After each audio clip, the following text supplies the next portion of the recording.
వచ్చే ప్రయత్నం చేసింది.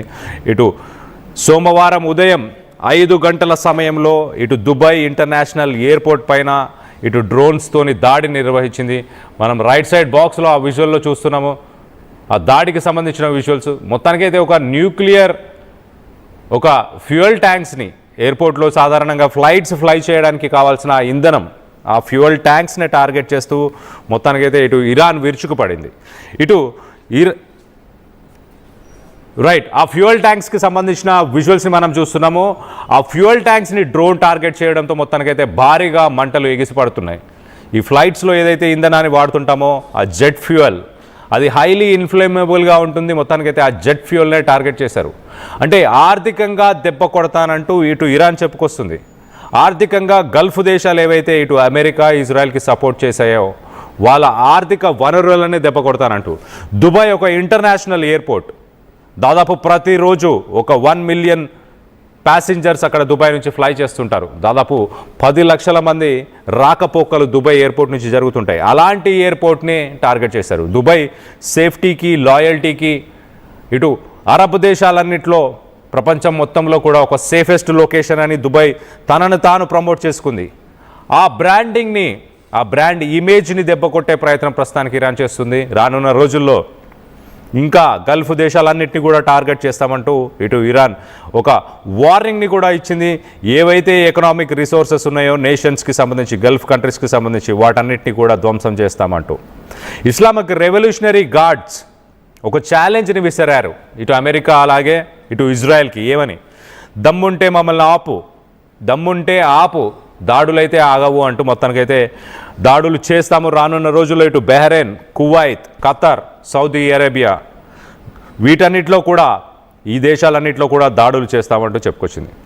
దీనికి రివెంజ్గా ఇటు అమెరికా, ఇజ్రాయెల్, ఇరాన్కి సంబంధించిన సిటీస్ ఒకసారి మనం చూస్తే కనుక ఇటు తెహరాన్, హమదాన్ అలాగే ఇస్ఫహాన్ ఈ సిటీస్లో ఉన్న భవనాలన్నింటినీ కూడా మొత్తానికైతే భూస్థాపితం చేసింది మల్టిపుల్ ఏరియాస్లో.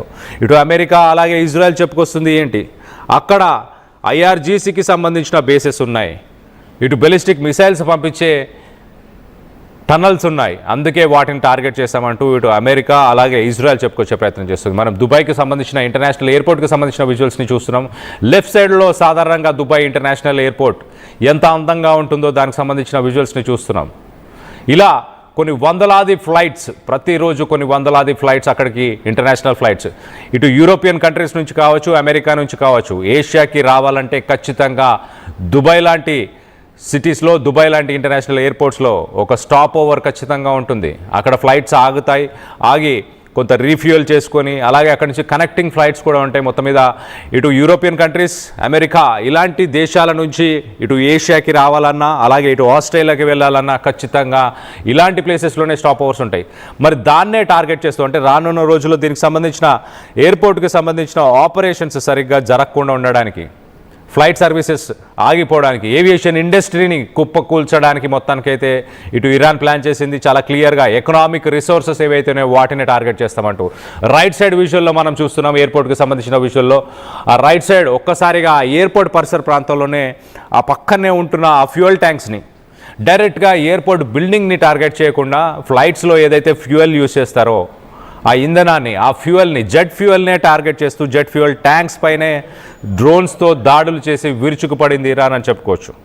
ఒక్కసారి మనం చూస్తే కనుక ఇటు IRGC యాక్టివ్గా ఇటు అమెరికాకు సంబంధించిన మిలిటరీ ఇన్స్టాలేషన్స్ అలాగే ఎకనామిక్ హబ్స్ ఏవైతే United Arab Emirates, Saudi Arabia, Kuwait and Bahrain ఈ దేశాల్లో ఉన్న ఎకనామిక్ హబ్స్ అంటే రానున్న రోజుల్లో అమెరికాకు సంబంధించిన ఆస్తులు, అమెరికాకు సంబంధించిన కంపెనీస్ని కూడా టార్గెట్ చేసే అవకాశం ఉంది. గతంలో మనం చూసాం ఇటు అమెజాన్ డేటా సెంటర్ని టార్గెట్ చేశారు. ఇటు దుబాయ్, సౌదీ అరేబియా ఇలాంటి చోట్ల ఇటు అమెజాన్, ఎన్విడియా అలాగే కొన్ని IT కంపెనీస్ కూడా, IT దిగ్గజాలకు సంబంధించిన ఆఫీసెస్ కూడా ఈ దేశాల్లో ఉన్నాయి. మరి వాటిని కూడా రానున్న రోజుల్లో ఇటు ఇరాన్ టార్గెట్ చేయబోతుందా?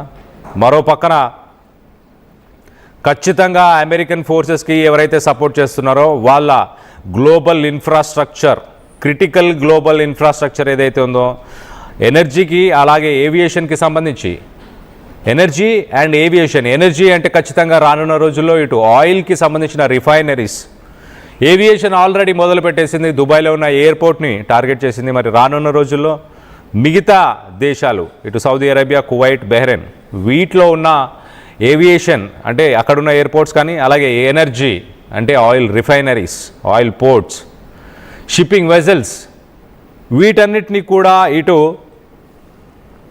ఇరాన్ టార్గెట్ చేయబోతున్నట్టు తెలుస్తుంది. మరో పక్కన ఇటు అమెరికా, ఇజ్రాయెల్ ఒఫెన్సివ్ దాడులు చేస్తుంది. అమెరికా, ఇజ్రాయెల్ ప్రస్తుతానికి ఇటు మేజర్ సిటీస్, ఇరాన్కి సంబంధించిన మేజర్ సిటీస్, తెహరాన్ క్యాపిటల్ అని చెప్పొచ్చు, తెహరాన్ క్యాపిటల్, అలాగే ఇస్ఫహాన్ ఒక మేజర్ ఇండస్ట్రియల్ హబ్, అలాగే న్యూక్లియర్ ప్యూరిఫికేషన్ ఫెసిలిటీ అని కూడా చెప్పొచ్చు. సో ఇస్ఫహాన్ అలాగే హమదాన్ ఈ గడిచిన 24 గంటల నుంచి 48 గంటల్లో ఇటు ఇస్ఫహాన్లోని ఒక ఫ్యాక్టరీని కూడా ఇటు అమెరికా అలాగే ఇజ్రాయెల్ టార్గెట్ చేశాయి. దీంట్లో చాలామంది ఇటు ఇరాన్కి సంబంధించిన వ్యక్తులు చనిపోయినట్టు తెలుస్తుంది. మొత్తం మీద ఇటు తెహరాన్, ఇస్ఫహాన్ అలాగే హమదాన్ క్యాపిటల్ సిటీ, ఒక న్యూక్లియర్ హబ్, ఒక ఇండస్ట్రియల్ హబ్, వీటన్నిటినీ ఇటు అమెరికా, ఇజ్రాయెల్ టార్గెట్ చేస్తున్న సమయంలో ఇటు ఇరాన్ గల్ఫ్ దేశాలకి ఎకనామిక్ రిసోర్సెస్ ఏవైతే ఉన్నాయో, ఆర్థికంగా వాళ్ళని డెవలప్ చేయడానికి ఏవైతే ఏవియేషన్ ఇండస్ట్రీ అలాగే ఆయిల్, ఎనర్జీకి సంబంధించిన ఆయిల్ ఇండస్ట్రీ కావచ్చు, వీటిని ఇరాన్ టార్గెట్ చేస్తా అని చెప్తుంది. అలాగే ఒక ఛాలెంజ్ని కూడా విసిరింది చాలా క్లియర్గా, దమ్ముంటే నన్ను ఆపు, నీ వల్ల ఇది చేసుకో అంటూ ఇటు అమెరికా అలాగే ఇటు ఇజ్రాయెల్కి ఒక ఛాలెంజ్ని కూడా విసిరింది. మరో పక్కన ఇటు ట్రంప్ అడ్మినిస్ట్రేషన్ చాలా క్లియర్గా ఇటు మిడిల్ ఈస్టర్న్ అలైస్ ఒక సీజ్ ఫైర్ని వాళ్ళు మీడియేట్ చేయడానికి ప్రయత్నం చేసినా కూడా ఓపెన్గా ఇటు ఇరానియన్ ప్రజలు ఎవరైతే ఉన్నారో వాళ్ళందరూ కూడా ఇంటర్నల్గా ఒక ప్రొటెస్ట్ని మొదలు పెట్టాలి, అక్కడ ప్రభుత్వాలని అక్కడున్న ప్రజలే కూల్చాలంటూ ఇటు ట్రంప్ చెప్పుకొచ్చే ప్రయత్నం చేస్తున్నాడు. నేను చేయాల్సింది చేసేశాను, ఇంకా మిగిలింది మీ చేతుల్లోనే ఉందంటూ ఇటు ఇరాన్ ప్రజలను ఉద్దేశించి ఆయన చెప్పే ప్రయత్నం చేస్తున్నాడు. కానీ ఇరాన్ లీడర్షిప్